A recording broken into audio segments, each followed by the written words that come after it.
This is Finn Iles. He just won 2 World Cup rounds in a row, taking the lead of the 2026 Downhill World Cup overall. After a 4 years winless streak and multiple major injuries, Finn Iles didn't just win a race, he turned his career around. This is the story of how downhill's greatest prodigy, after hitting rock bottom, reclaimed his crown. To understand how he got there, you need to go back to the summer of 2014, when a 14-year-old kid from Whistler, British Columbia showed up at the Crankworks Whip-Off. I'm Finn Iles. I'm 14 years old from Whistler. But he was too young to compete. After a viral social media campaign, he got a wild card entry. At just 14 years old, Finn Iles humiliated all the pros, taking home the win, reaching the covers of international magazines and being called one of the most naturally gifted downhill riders the sport had ever seen. Then he signed with Specialized and started winning in a way nobody had seen before. His first Junior World Cup season in 2016 was absolutely insane. He claimed the overall title and the rainbow jersey of a world champion, having not finished outside the top 2 in a single race all year. So the last race of the season is World Championships. It's probably the most important single race of the year. Nothing's really stressing me out because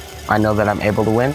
In 2017, he went further. 5 consecutive World Cup victories in one season, a record no junior rider has matched since. He left the junior ranks as one of the most anticipated riders the sport had produced in a generation. But the elite field met him with a cold reality. Finn Iles, despite having every single resource possible, struggled to stand out. Unlike his own teammate Loic Bruni, that on the same Specialized bike was racking up countless wins and overall titles. The problem was that crashes kept arriving every time he started to build something real. If I could go back to the first World Cup and talk to Finn, I would tell him to slow down a little bit and not try and win right away, because that's not the ticket. You know, he's got mad skills, he's successful already, he's got a strong head.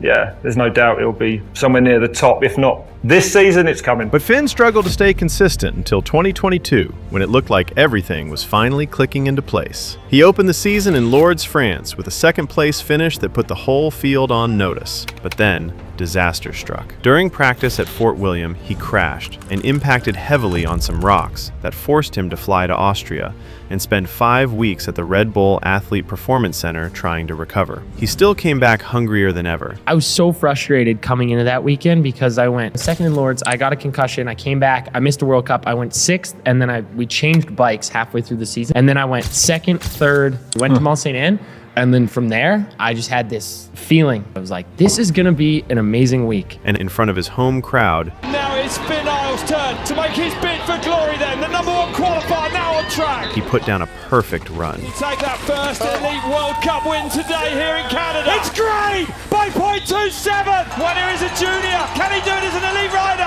Perfect across that gap. But just 500 meters from the finish line, his chain snapped. What's down? Is its chain done? Is his chain off? Finn Iles then comes down the line and he's rolling to the line. Oh, takes the win. Taking finally his long-awaited Elite World Cup win.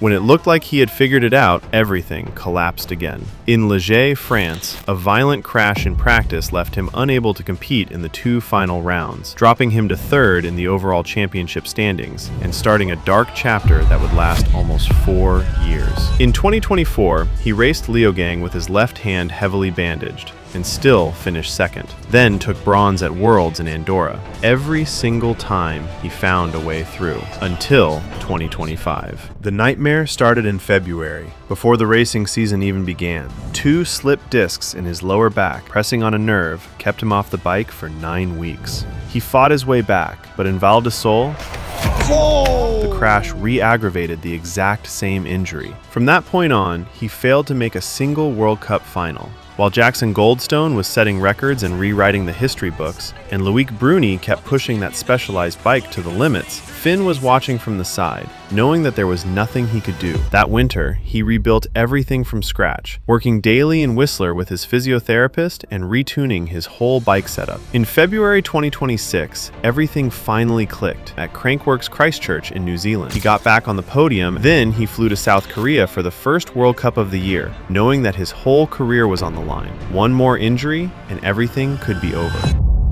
Even from the qualifiers of the first round, one thing was clear. The 2026 season wasn't going to be like any other. Jackson Goldstone flopped in quali, ranking 8th, meaning he would drop early in the finals. is he going to be as good this season? But then, this happened. Oh, Goldstone goes down! Bruni came down hungry for redemption after losing the 2025 overall title to an injury at the very last round of the season. He was on an insane run, but then he slipped.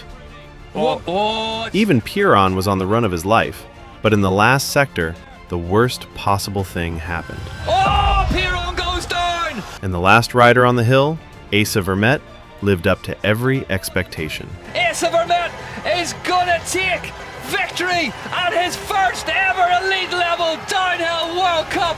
While everyone was celebrating, Finn Iles wasn't. He suffered a puncture in the finals. 4 weeks later, the World Cup moved to Ludenvielle, France, where Iles qualified 5th, less than 2 seconds off the lead. Everyone was cheering for Goldstone's redemption, but in his qualifying run, this happened. He got disqualified, wiped out of the finals before it even began. The track was brutally dry, taking out far too many riders. Isn't it sandy? There's no grip in it. Oh! No. Rides over the apex marker, he's off the track, and Vermette stopped by the timing gate. Listen to the crowd at the bottom as Vergier gets off the left-hand side of the track. He gathered it up. Oh, Piron goes down. Despite the brutal conditions, Finn Iles fought his way to 3rd, until his teammate Jordan Williams threw him off the podium. After years of disasters, that 4th place was a clear sign that Iles was back, and at Leogang, he showed that to the world, qualifying 1st in Q2. Finn Iles leaves the start hut. Even from his very first sector, one thing was clear. Iles wasn't here just to compete. Could be on the cusp of making it 2 wins. He entered the last sector with a 1.4 second lead. He just had to get it to the bottom. Mark thinks he might have lost a bit of time through there. Let's get him down the line. Finn Iles goes fastest. After nearly 4 years, he was back on the hot seat, but 22 riders still had to drop. One by one, they failed to beat his time. Finn Iles was 1 run away from the win. Dylan Maples was slipping all over the Austrian mud. That meant only one thing. After 1,407 days, the Canadian prodigy had done it. He was finally a World Cup winner again. After breaking down in tears of joy, he had this to say. Yeah, that feels really good.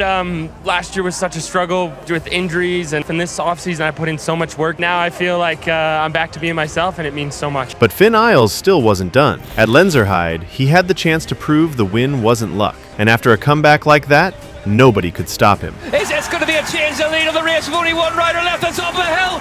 Finn Iles goes fastest in Lenzerheide by 0.4 of a second. Not Piron, not Goldstone, not Vermette. One more time, it all came down to the last 2 riders. But a ripped tire and a dirty run couldn't do a thing to stop Iles, who, just like that, took home another World Cup title. With his 2nd win in a row, Finn Iles took the overall lead for the first time in his career. But he's far from done. 5 races left in the season. Goldstone and Bruni will do everything to turn things around, and Piron and Vermette will do their best to get in his way. But for now, none of that changes what we just witnessed. Finn Iles smiling again, after 4 long and painful years. Let me know who you think will take the win, and thanks for reaching 10,000 subscribers.